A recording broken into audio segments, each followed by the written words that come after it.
नूह हरियाणा का एक ऐसा इलाका जिसे लोग मेवात के नाम से भी जानते हैं। इसी नूह में रिसेंटली हुआ है बहुत बड़ा हंगामा, दंगे, आगजनी और गोलाबारी। नूह से शुरू हुई ये आग गुरुग्राम के सोहना तक भी पहुंच गई। इस हंगामे में 6 लोगों की जान जा चुकी है और कई लोग घायल हैं और प्रॉपर्टी लॉस का तो पूछिए ही मत।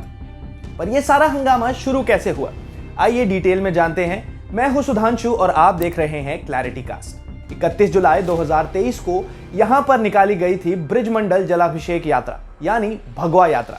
इस यात्रा को विश्व हिंदू परिषद पिछले 3 साल से ऑर्गेनाइज कराती आ रही है। इस यात्रा में नूह के प्राचीन धर्मस्थलों और मंदिरों तक पिलग्रिम्स जाते हैं और पूजा करके वापस लौट जाते हैं। इसमें नूह के नल्हड़ हिल्स में नलहरेश्वर महादेव मंदिर से शुरू होने वाली यात्रा फिरोजपुर झिरका के झिरकेश्वर महादेव मंदिर होते हुए गांव श्रृंगार स्थित राधा कृष्ण मंदिर और फिर श्रृंगारेश्वर महादेव मंदिर तक जाती है। अरावली की पहाड़ियों में स्थित ये मंदिर महाभारत काल के हैं और पहले वीरान पड़े रहते थे, इसीलिए इनकी पहचान बनाए रखने के लिए इस तरह ब्रिजमंडल जलाभिषेक यात्रा शुरू की गई थी। पिछले 3 साल से लगातार आसपास के क्षेत्रों से श्रद्धालु इस यात्रा में शामिल होते थे और तीर्थ स्थलों पर जलाभिषेक करते थे। इसके पहले कभी भी जलाभिषेक यात्रा में ऐसी वायलेंस या किसी भी तरह के बुरे इंसिडेंट्स नहीं हुए थे, लेकिन इस बार यात्रा शुरू होते ही भयंकर कम्युनल क्लैशेस हो गए। ये वायलेंस इतनी भयानक थी कि लोगों को भागने तक का समय भी नहीं मिला। कई लोग मंदिर में ही फंसे रह गए जिन्हें घंटों बाद रेस्क्यू किया जा सका। हमले की कुछ वायरल वीडियोस में देखा गया कि नॉर्मल पब्लिक तो छोड़िए,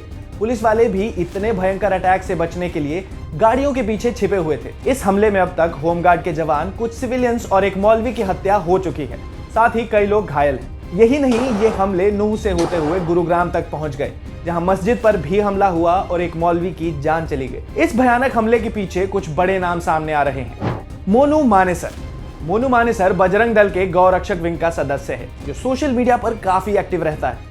कुछ महीने पहले मोनू मानेसर का नाम एक डबल मर्डर केस में आया था, जहां 2 लोगों को गाड़ी में जलाकर मार दिया गया था। इस बार मोनू मानेसर ने भी जलाभिषेक यात्रा में शामिल होने की बात की थी और लोगों से भी बढ़ चढ़कर इसमें हिस्सा लेने को कहा था। ऐसा बताया जा रहा है कि इनके वीडियोस के खिलाफ ही ज्यादा भीड़ इंस्टिगेट हुई और ये दंगे देखने को मिले। मामन खान नूह की ही फिरोजपुर झिरका सीट के कांग्रेस के एमएलए हैं। इन पर आरोप है कि इन्होंने हरियाणा की विधानसभा में मोनू मानेसर के खिलाफ जो भड़काऊ बयान दिया था, उसी की वजह से हिंसा भड़कने की शुरुआत हुई। इन्होंने कहा था कि मोनू मानेसर अगर नूह आ गया तो उसे प्याज की तरह फोड़ देंगे। अब के मंत्री याद रखना, ये मेवात गए, इसकी प्याज सी ना फोड़ी तो मेवात की हमसे कौन कहेगा। यही स्लोगन नूह और गुरुग्राम में होने वाले वायलेंस के समय पर सब जगह सुनने को मिल रहा था। एक पक्ष का कहना है कि मोनू मानेसर के यात्रा में शामिल होने के नाम पर इस तरह की वायलेंस देखने को मिली। वहीं कुछ लोग ये भी कह रहे हैं कि ये वायलेंस काफी पहले से प्री प्लान थी और इसके पीछे एंटी सोशल लोगों का हाथ भी हो सकता है। सोशल मीडिया पर काफी सारे भड़काऊ पोस्ट किए गए और यात्रा को भी लगातार ट्रैक किया जा रहा था। बात करें नूह की, तो यहाँ के डेमोग्राफिक्स पहले से ही पूरे देश से अलग रहे हैं। इस एरिया को पहले मेवात के नाम से भी जाना जाता था।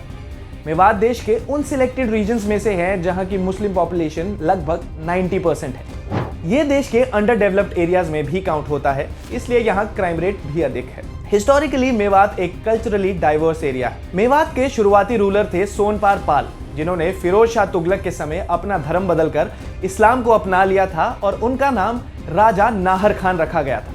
इसके बाद से उनके वंशज खुद को खानजादा के नाम से बुलाते हैं। इनके लास्ट रूलर थे हसन खान मेवाती, जिनकी मौत खानवा की लड़ाई में बाबर की सेना के खिलाफ राणा संगा की ओर से लड़ते हुए हुई थी। मेवात की मेव कम्युनिटी में काफी बड़े स्केल पर इस्लाम में रिलीजियस कन्वर्जन्स देखने को मिले थे। यही रीजन था कि आज भी यहाँ मेजॉरिटी पॉपुलेशन इस्लाम ही है।